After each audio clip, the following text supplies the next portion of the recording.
नमस्कार, मैं Mamta Kumari, assistant professor, department of home science, Raghunath girls post graduate college, Meerut. आज हमारे चर्चा का विषय होगा वृद्धि एवं विकास। इसके बारे में हम विस्तार पूर्वक चर्चा करेंगे कि वृद्धि एवं विकास क्या होता है, इन दोनों में अंतर क्या होता है एवं विकास की कौन-कौन सी अवस्थाएं होती हैं। तो आइए अब हम सबसे पहले डिस्कस करेंगे कि वृद्धि क्या होता है। वृद्धि एवं विकास सामान्य बोलचाल की भाषा में अगर हम देखें तो दोनों का अर्थ एक ही समझ लिया जाता है। वास्तव में इन दोनों का अर्थ अलग-अलग है। वृद्धि जहां पर मात्रात्मक परिवर्तन को दर्शाता है, जिसमें शरीर का आकार, वजन, लंबाई या अंग संरचनाओं में वृद्धि को शामिल किया जाता है, वहीं पर विकास को गुणात्मक परिवर्तनों में शामिल किया जाता है। और ये जो परिवर्तन होते हैं ना केवल शारीरिक होते हैं बल्कि इसमें मानसिक, क्रियात्मक, संवेगात्मक एवं बौद्धिक परिवर्तन भी शामिल होते हैं। ये जो शारीरिक परिवर्तन होते हैं, ये हमारे कोशिकाओं, अंतःस्रावी ग्रंथियों, मांसपेशियों एवं ऊतकों में भी देखने को मिलता है। यहाँ पर अगर हम वृद्धि की बात करें तो वृद्धि का शाब्दिक अर्थ होता है बढ़ना।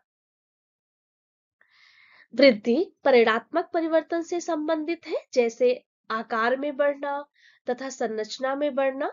अर्थात वृद्धि शारीरिक रचना और शारीरिक परिवर्तनों की ओर संकेत करती है। वृद्धि जो गर्भाधान से प्रारंभ होकर परिपक्व अवस्था तक चलती रहती है, और ये जो परिवर्तन होता है ये बालक के शरीर में और सिर्फ संरचना में ही नहीं बल्कि उसके आंतरिक अंगों और मस्तिष्क में भी होता रहता है। बच्चा जैसे जैसे उसके मस्तिष्क की वृद्धि होती है, उसके अंदर सीखने, तर्क करने तथा कोई भी चीज याद करने की क्षमता की वृद्धि होती है। अकॉर्डिंग टू हरलॉक, वृद्धि जो होता है उसमें मात्रात्मक परिवर्तन, आकार एवं संरचना में परिवर्तन का उल्लेख करती है। अभी तक हम लोगों ने वृद्धि के बारे में जाना। अब हम यहाँ पे विकास के बारे में डिस्कस करेंगे। विकास, जो कि मैंने पहले बताया कि ये गुणात्मक परिवर्तन को दर्शाता है, और ये जो होता है निरंतर चलने वाली प्रक्रिया होती है, कॉन्टिन्यूअस प्रोसेस होता है, जो गर्भावस्था से लेकर मृत्यु प्रयत्न तक चलता रहता है। विकास, ये किसी भी विकास की जो गति होती है ये सेम नहीं होती है। ये किसी भी अवस्था में तीव्र गति से होती है तो किसी अवस्था में ये मंद गति से चलती है। जैसे अगर हम बात करें तो गर्भकालीन अवस्था में विकास की दर तेज होती है और किशोरावस्था में और अधिक हो जाती है, जबकि किशोरावस्था के बाद ये मंद गति में पड़ जाती है। विकास में न केवल शारीरिक परिवर्तन होते हैं बल्कि इसमें मानसिक, संवेगात्मक, बौद्धिक तथा क्रियात्मक परिवर्तन भी शामिल होते हैं। हरलॉक के अनुसार विकास का तात्पर्य बढ़ने से नहीं, इसका तात्पर्य व्यवस्थित तथा समान गति परिवर्तन से है, जो परिपक्वता के लक्ष्य को प्राप्त करने के लिए होते हैं या प्राप्त करने की ओर होते हैं। Now, I will discuss what is the characteristics of development. जैसा कि हम सभी जानते हैं कि डेवलपमेंट एक कॉन्टिन्यूअस प्रोसेस होती है, मीन्स एक लगातार चलने वाली प्रक्रिया होती है जो कंसेप्शन से टिल डेथ तक चलती है, मीन्स गर्भाधान से प्रारंभ होकर और ये मृत्यु प्रयत्न तक चलती है। इसमें न केवल शारीरिक परिवर्तन होते हैं बल्कि सामाजिक, मानसिक, संवेगात्मक एवं क्रियात्मक क्षेत्रों में हर एक अवस्था में कुछ ना कुछ नया होता रहता है। नाउ नेक्स्ट इज विकास प्रगतिशील परिवर्तनों की श्रृंखला है, मीन्स विकास की इस प्रक्रिया में हर एक स्टेज में, मीन्स हर एक अवस्था में जो है परिवर्तन होता रहता है। कभी किसी स्टेज में विकास की दर तीव्र होती है तो कभी किसी स्टेज में विकास की दर मंद पड़ जाती है। फॉर एग्जाम्पल कि किशोरावस्था में ये बहुत तीव्र गति से होती है, जबकि किशोरावस्था के बाद ये धीमी गति से चलने लगती है। नाउ नेक्स्ट इज विकास गुणात्मक प्रक्रिया है, मीन्स एक जो है क्वालिटेटिव प्रोसेस होती है जिसमें किसी भी व्यक्ति की क्रियात्मक क्षमता की वृद्धि तथा उसे उन्नत समायोजन प्रदान करती है। नाउ नेक्स्ट इज विकास वंशानुक्रम तथा वातावरण के द्वारा निर्धारित होता है। जैसा कि हम सभी जानते हैं कि हमें बहुत सारी ऐसी चीजें होती हैं जो हमें अपने हेरिडिटी और आसपास के इन्वायरमेंट से मिलता है। नाउ नेक्स्ट इज विकास अधिगम एवं परिपक्वता का परिणाम है कि जैसे जैसे हम मेच्योर होते जाते हैं, जैसे जैसे हमें लर्निंग इन्वायरमेंट मिलता है, उस तरीके से भी हमारा जो ग्रोथ है या डेवलपमेंट होता है। नाउ नेक्स्ट इज विकास शारीरिक सामाजिक मानसिक एवं संवेगात्मक क्षेत्रों में एक साथ चलता है। मीन्स कि शारीरिक विकास के साथ साथ और भी जो विकास के एस्पेक्ट है वो सब एक साथ चलते रहते हैं। अब हम वृद्धि और विकास में क्या अंतर होता है थोड़ा इस पर प्रकाश डालेंगे। वृद्धि की शुरुआत विकास के बाद होती है, जबकि किसी भी प्राणी में या मनुष्य में विकास सबसे पहले होता है। वृद्धि मूर्त होती है, अर्थात हम इसे देख सकते हैं, जबकि विकास अमूर्त होता है, हम इसे देख नहीं सकते बल्कि महसूस कर सकते हैं। वृद्धि गर्भाधान से लेकर परिपक्व अवस्था तक चलती है, जबकि विकास किसी भी मनुष्य में या गर्भाधान से शुरू होकर और मृत्यु पर्यंत तक चलती है।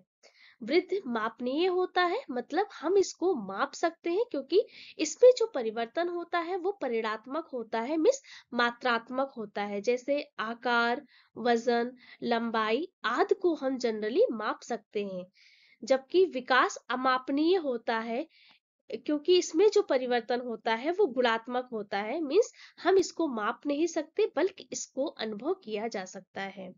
वृद्धि में होने वाले परिवर्तन केवल शारीरिक होते हैं, जबकि विकास के अंतर्गत सभी शारीरिक, मानसिक, सामाजिक, संवेगात्मक, बौद्धिक, क्रियात्मक सभी परिवर्तन शामिल होते हैं।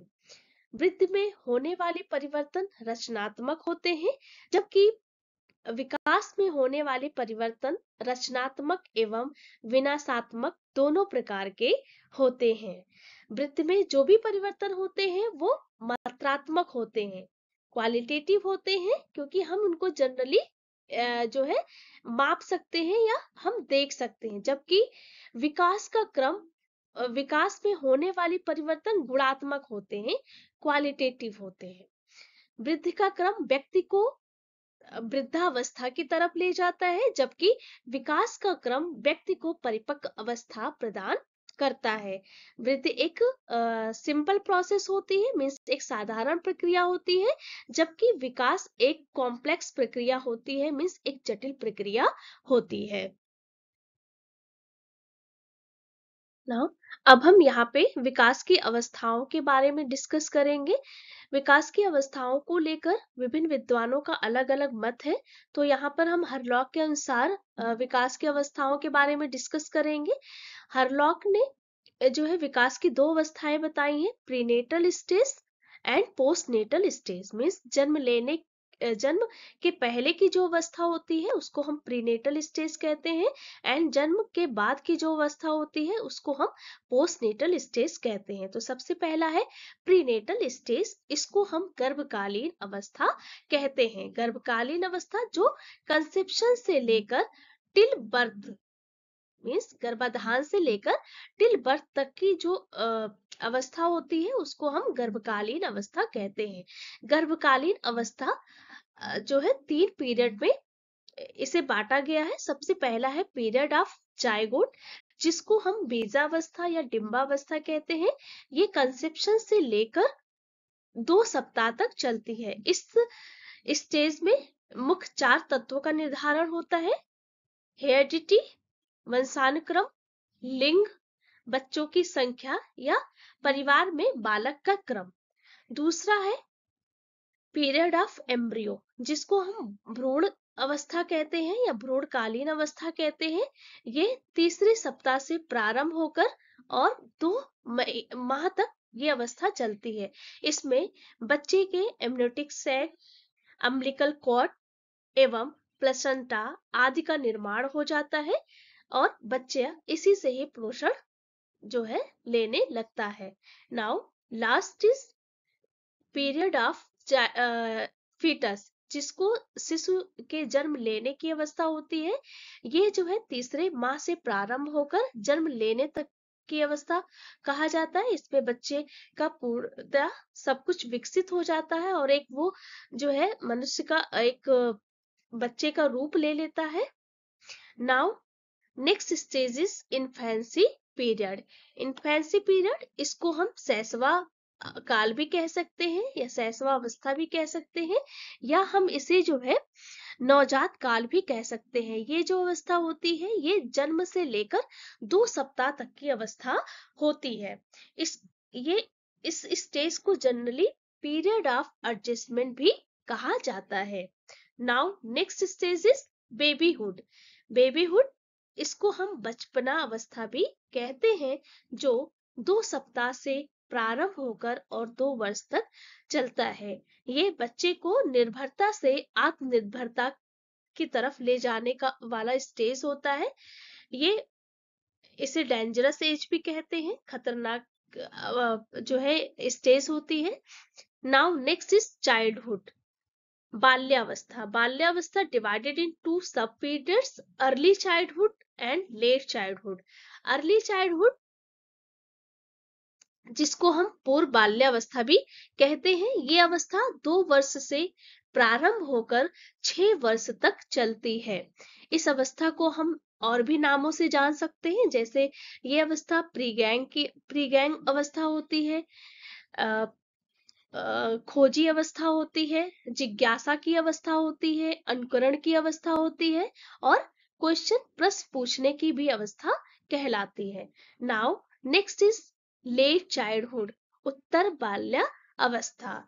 ये जो अवस्था होती है ये 6 वर्ष से प्रारंभ होकर 10 या 12 वर्ष तक की चलती रहती है। इस अवस्था को हम गैंग एज कह सकते हैं या इसे मोरान एज भी कह सकते हैं। Now next is puberty stage. Puberty stage ये लाइफ स्पैन का सबसे छोटा पीरियड होता है और यह एक ओवरलैपिंग पीरियड होता है, जो 11 या 12 वर्ष से प्रारंभ होकर 13 या 14 वर्ष तक चलता रहता है। Now next stage is adolescent stage, means किशोरावस्था। किशोरावस्था 13 वर्ष से प्रारंभ होकर 18 वर्ष तक चलता है। ये अगेन डिवाइडेड इन 2 सब periods, early adolescent period and let adolescent period. Early adolescent period जो 13 वर्ष से प्रारंभ होकर और 17 वर्ष तक चलता है। ये जो अवस्था होती है ये लाइफ स्पैन की जो है लाइफ स्पैन की सबसे तेज गति से चेंज होने वाली अवस्था होती है। इसके बाद नेक्स्ट है लेट एडोलेसेंट पीरियड, उत्तर किशोरावस्था, जो 18 वर्ष से प्रारंभ होकर और 21 वर्ष तक चलता है। इसके बाद नेक्स्ट है एडल्टहुड पीरियड। एडल्टहुड पीरियड मतलब प्रौढ़ा अवस्था, जो divided in 3 सब periods, early adulthood, middle adulthood and old age। Early adulthood जो कि 21 वर्ष से प्रारंभ होकर 40 वर्ष तक चलता है। ये जो अवस्था होती है ये वैवाहिक समायोजन, शैक्षिक समायोजन एंड व्यवसायिक समायोजन की अवस्था होती है। नेक्स्ट इज मिडिल एज या मिडिल एडल्टहुड। मिडिल एडल्टहुड मध्य प्रौढ़ा अवस्था या मध्यावस्था, जो कि ये 41 वर्ष से प्रारंभ होकर और 60 वर्ष तक की अवस्था चलती रहती है। Now last is old age. Old age ये लाइफ स्पैन की आखिरी अवस्था होती है, अंतिम अवस्था होती है। इस अवस्था को डिक्लाइन स्टेज भी कहा जाता है। ये अवस्था 60 वर्ष से शुरू होकर टिल डेथ तक चलती है, मीन्स जब तक की मृत्यु नहीं हो जाती है तब तक की ये अवस्था चलती रहती है। Thank you so much. आशा करती हूँ कि ये वीडियो आपके लिए यूज़फुल होगा। अगर कोई क्वेरीज होगी तो आप चैट बॉक्स में मैसेज ड्रॉप कर सकते हैं। Thank you so much.